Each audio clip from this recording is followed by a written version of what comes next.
No, thank you. Republicans believe America should be a sanctuary for law-abiding citizens, not criminal aliens. Every single day we are finding the illegal alien gang members and predators, and we are either throwing them the hell out of here, putting them in jail, or just plain getting them out of our country as nicely as possible. Tomorrow's election is about safety, and tomorrow's election is about prosperity. For decades, Washington politicians allowed foreign countries to plunder our jobs, shutter our factories, and decimate our industries. I've been talking about it for 20 years. When I was in the private sector, I can't believe I'm not in the private sector. Now they call me a politician. I'm a politician. I can't stand it. They said he's a political person. But I've only had one race, and look at the result. Here we are.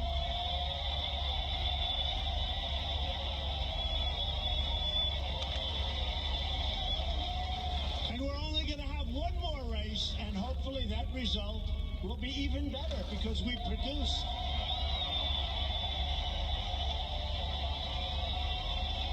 trillions of dollars were ripped from our nation and redistributed all across the globe. We've distributed money and we've distributed our wealth. It's been ripped away from us. It's been taken and given to China and given to Japan and given to South Korea and given to South America and given to everybody all over the world. It's been given to everybody but us. We racked up $4.5 trillion in trade deficits with China since they entered the WTO, that's the World Trade Organization, which other than NAFTA is probably the worst trade deal any country has ever entered. And we entered it, and that's what built China into the power. But now we're the big power. We're far more powerful, and that's the way we're going to keep it.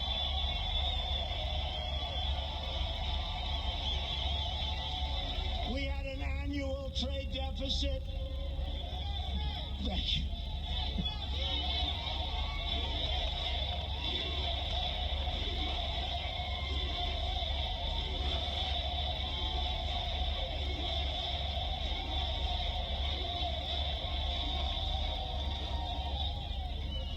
We had an annual trade deficit. Listen to this. Who made these deals? Who made them? Almost $800 billion a year we lose on trade. We're stopping that. We're turning that.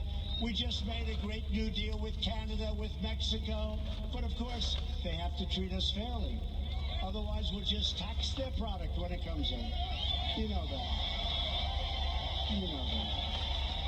You know that. You know what I'm talking about.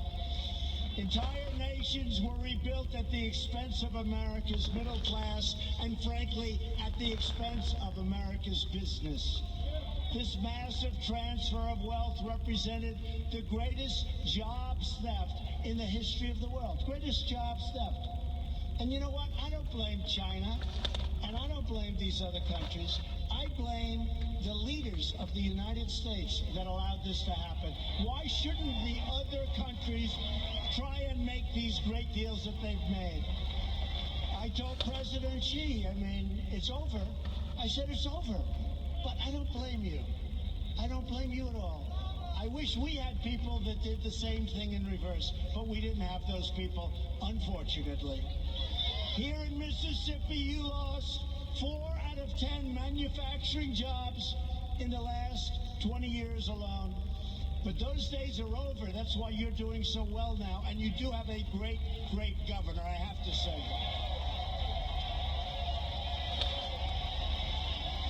America's economic surrender ended the day that I took the oath of office. It ended. And you know what? It really was. Through stupidity, it was an economic surrender. Economic surrender. Why we allowed it to happen, how we allowed it to happen, why these politicians didn't do their job, it's a disgrace. So we're not going to be taken advantage of anymore. Under my administration, we've created 600,000 brand new manufacturing jobs that people said could never come back to our country. Right? Remember the previous administration? Remember the previous administration said, oh, manufacturing jobs, that'll never happen. I kept saying, what's he talking about? Manufacturing. We got to make things, right? They said manufacturing jobs would never come back. You'd need a magic wand. Well, we found the magic wand.